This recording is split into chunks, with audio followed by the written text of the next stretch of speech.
70,000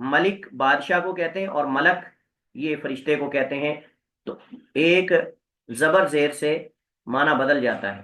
جیسے وہ کہتے ہیں وہ ایک نقطہ تھا جس نے محرم سے مجرم بنا دیا. وہ ایک نقطہ تھا جس نے محرم سے مجرم بنا دیا. تو اسی طرح یہ ہے حتیٰ یمسیا، حتیٰ کہ وہ شام کر لے، یعنی صبح سے لے کر اس کی عیادت اور تیمارداری کرنے کے وقت سے لے کر شام ہونے تک یہ فرشتے اس کے لیے دعا کرتے ہیں. سبحان اللہ. اور یہ کوئی ایک دو فرشتے نہیں بلکہ 70,000 فرشتے ہیں. وَإِنْ عَادَهُ، اور اگر وہ اس کی تیمارداری کرتا ہے، عیادت کرتا ہے، عشیتاً، شام کے وقت. عشیہ اس کا اطلاق جو ہے وہ غروب آفتاب یا عصر کے بعد کے وقت پر بھی ہوتا ہے، دن کے آخری حصے میں.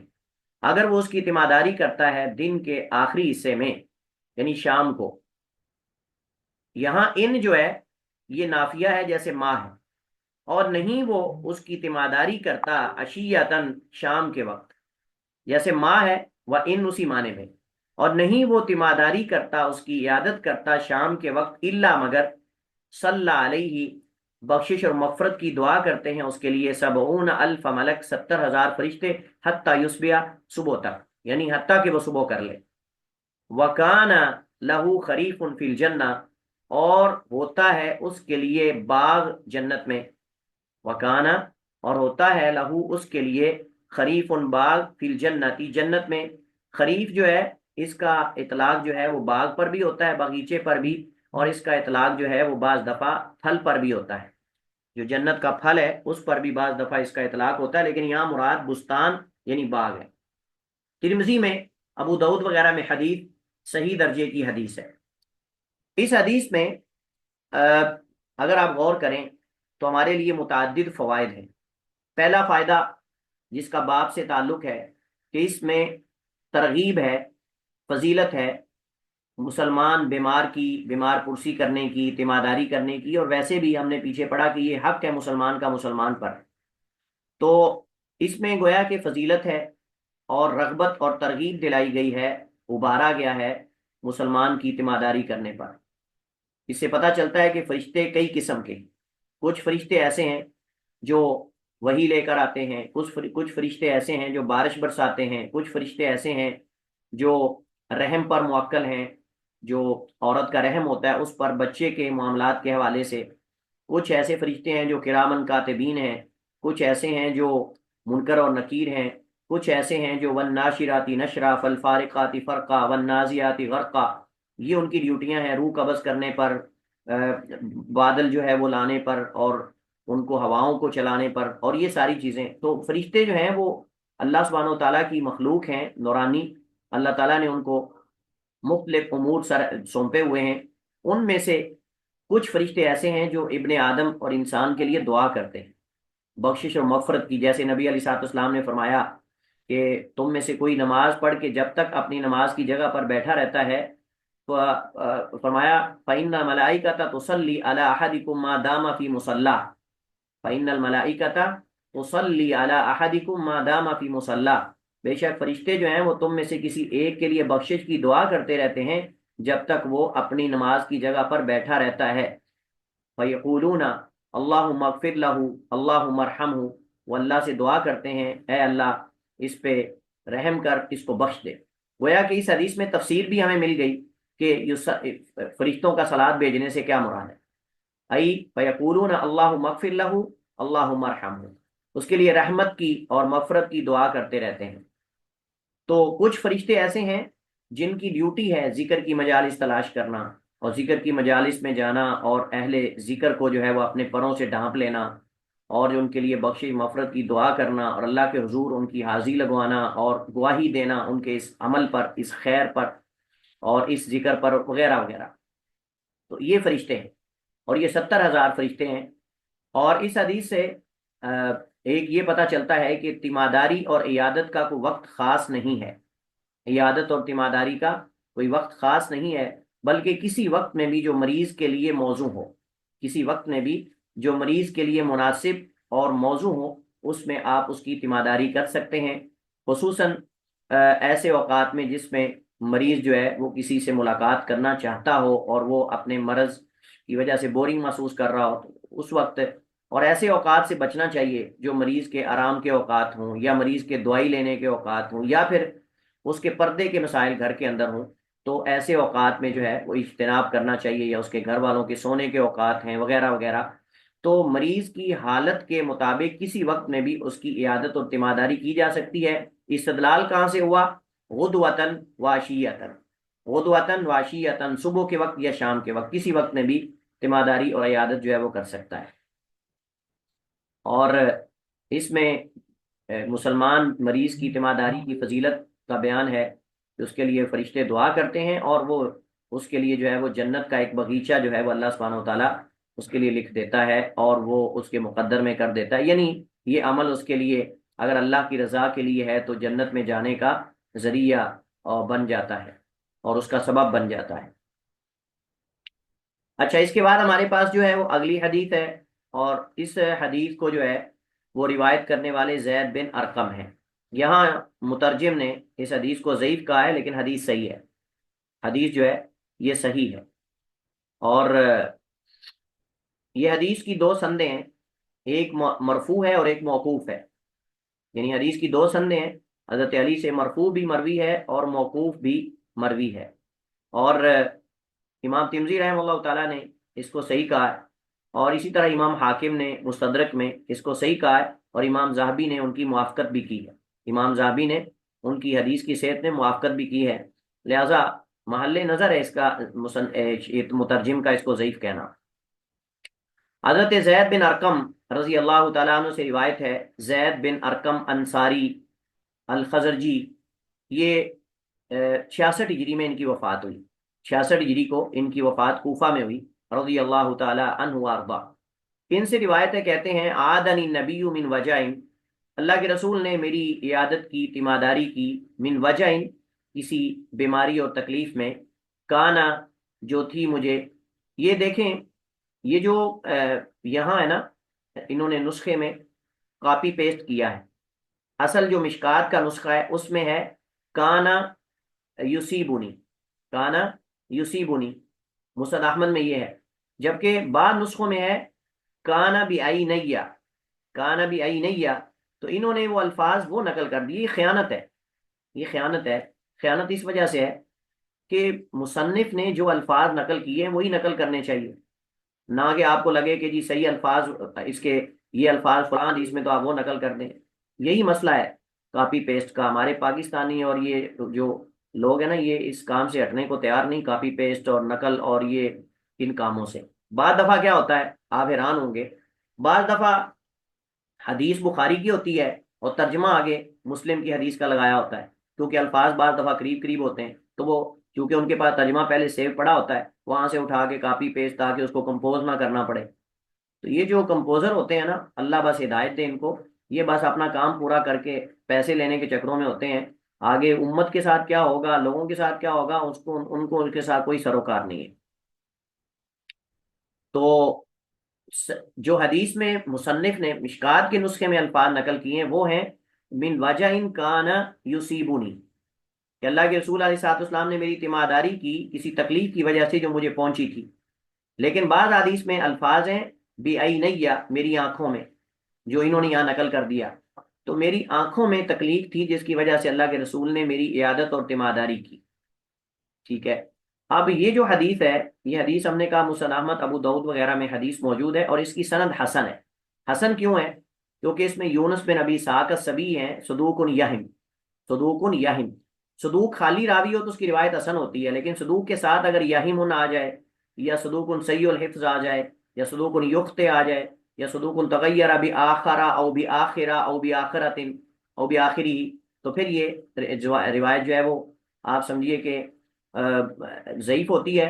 ہاں، اگر اس کی مطابت آ جائے تو پھر حسن ہوتی ہے۔ تو اس حدیث کی مطابت وغیرہ ہے، اس وجہ سے حدیث کو علماء نے جو ہے وہ حسن کہا ہے، امام منذری نے بھی اس کو حسن کہا ہے، اور بھی کئی علماء نے اس کو حسن کہا ہے۔ بہرحال اس حدیث میں بیمار پرسی اور عیادت کرنے کی مشروعیت کا بیان ہے، اور یہ اللہ کے نبی کی سنت ہے، اور اللہ کے نبی علیہ الصلوۃ والسلام ادنا سے ادنا صحابی اگر بیمار ہو جاتا تو اس کی بھی آپ تیمارداری کرتے تھے، یعنی بلا تفریق کہ یہ بڑا صحابی ہے، یہ چھوٹا ہے، یہ سابقون الاولون میں سے ہیں، یہ فلاں میں سے نہیں، اللہ کے رسول بلا تفریق اپنے تمام صحابہ کرام کی عیادت و تیمارداری کیا کرتے، حتیٰ کہ آپ تو یہود کی بھی تیمارداری کرتے تھے، اور کوئی یہودی بیمار ہو جاتا اس غرض سے کہ شاید وہ کلمہ پڑھ لے مسلمان ہو جائے، اللہ کے رسول جب یہودی بچے کے پاس گئے تو آپ نے اس کو کلمہ پڑھایا، مسلمان ہو گیا، تو آپ نے فرمایا الحمد للہ الذی نجاہ من النار۔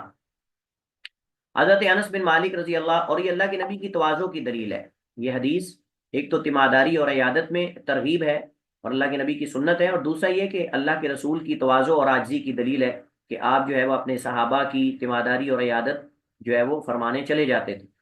وعن انس قال قال رسول اللہ صلی اللہ علیہ وسلم، انس بن مالک رضی اللہ تعالی عنہ خادم رسول اللہ سے روایت ہے، کہتے ہیں قال رسول اللہ صلی اللہ علیہ وسلم، اللہ کے رسول نے فرمایا من توضع، جس نے وضو کیا، فاحسن الوضوء، اچھی طرح وضو کیا، وعاد اخاہ المسلم، اور اپنے مسلمان بھائی کی عیادت کی، تیمارداری کی، بیمار پرسی کی، محتسبا، ثواب کی نیت سے، یعنی صرف دکھانے کے لیے نہیں، صرف اپنے آپ سے تانا مینا دور کرنے کے لیے نہیں، باتوں سے بچنے کے لیے نہیں، بلکہ اللہ رب العالمین کی رضا اور خوشنودی کے لیے اور اس سے اجر و ثواب کے حصول کی غرض سے اپنے مسلمان بھائی کی تیمارداری کی، تو فرمایا بوعیدہ من جہنم مسیرۃ ستین خریفا، بوعیدہ یہ اصل میں جو بعد یباعد جس کا معنی ہوتا ہے دور کرنا، اس سے یہ مجہول کا صیغہ ہے، بوعیدہ اسے دور کیا گیا، دور کر دیا گیا، من جہنم جہنم سے، مسیرۃ ستین خریفا 70 سال کی مسافت، یعنی 70 برس اور 70 سال کی مسافت تک اسے جہنم سے دور کر دیا جاتا ہے۔ حدیث کی سند ضعیف ہے، حدیث کی سند جو ہے وہ ضعیف ہے، کیونکہ اس کی سند میں ایک راوی ہے دلہم القصاب، سوری فضل بن دلہم، فضل بن دلہم القصاب راوی ہے، یحییٰ بن معین کہتے ہیں ضعیف الحدیث ہے، اور امام احمد کہتے ہیں لا یحفظ، وہ حدیثیں ان کو یاد نہیں تھیں، تو بہرحال اس پہ جرح ہے راوی پر جو فضل بن دلہم القصاب ہیں، اس وجہ سے حدیث کی سند جو ہے وہ ضعیف ہے۔ البتہ بیمار پرسی اور عیادت کے بارے میں، اس کی فضیلت کے بارے میں، اس کے اجر و ثواب کے بارے میں صحیح احادیث پیچھے بہت ساری گزر چکی ہیں، اور وہ مستغنی کر دیتی ہیں اس طرح کی ضعیف احادیث کا سہارا لینے سے، اس طرح کی ضعیف احادیث کا سہارا لینے سے وہ مستغنی کر دیتی ہیں، کیونکہ صحیح احادیث جو موجود ہے۔ سوال یہ پیدا ہوتا ہے کہ اگر بالفرض حدیث صحیح ہو جائے تو وضو کرنے میں کیا حکمت ہے؟ ہاں جی، وضو کرنے میں کیا حکمت ہے؟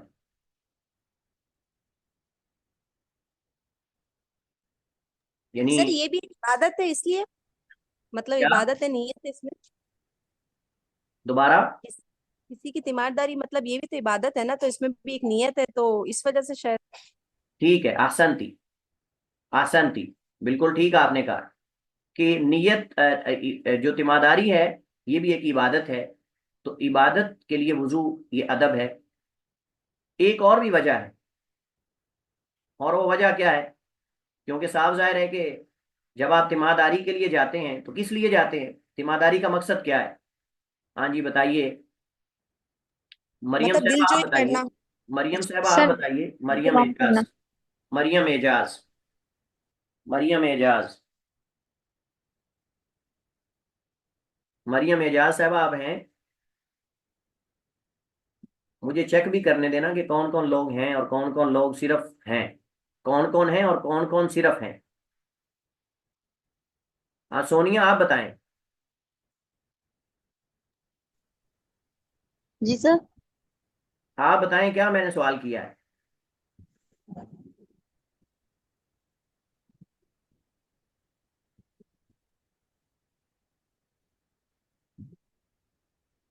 ہاں،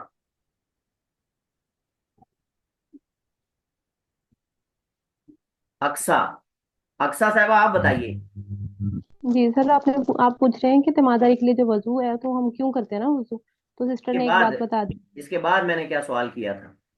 جی اس کے بعد پھر سسٹر نے جب بتا دیا تو پھر میرا بھی وہی پوائنٹ آف ویو تھا کہ اس لیے کہ عبادت اور اس کی نیت کے لیے ہم کرتے ہیں، اور دوسری بات یہ اس میں طہارت کا بھی عنصر آ جاتا ہے، اور انسان ظاہری بات ہے کہ آپ جاتے ہیں آپ کی نہیں، وجہ سے میں تو نے انسان۔ سوال یہ کیا تھا کہ تیمارداری کیوں کرتے ہیں؟ اچھا، وضو کے بعد میں یہی ابھی لنک کر رہی تھی، شاید وضو کا ہی کہہ رہے ہیں، تیمارداری اس لیے کہ اس کی وجہ سے ایک تو انسان کے آپس میں انسان کے تعلقات بہتر ہو جاتے ہیں، اور آپ کی وجہ سے دوسرے انسان کا بہت سا بوجھ بھی ہلکا ہو جاتا ہے، اور پھر فرشتے بھی ہمارے لیے دعا کرتے ہیں۔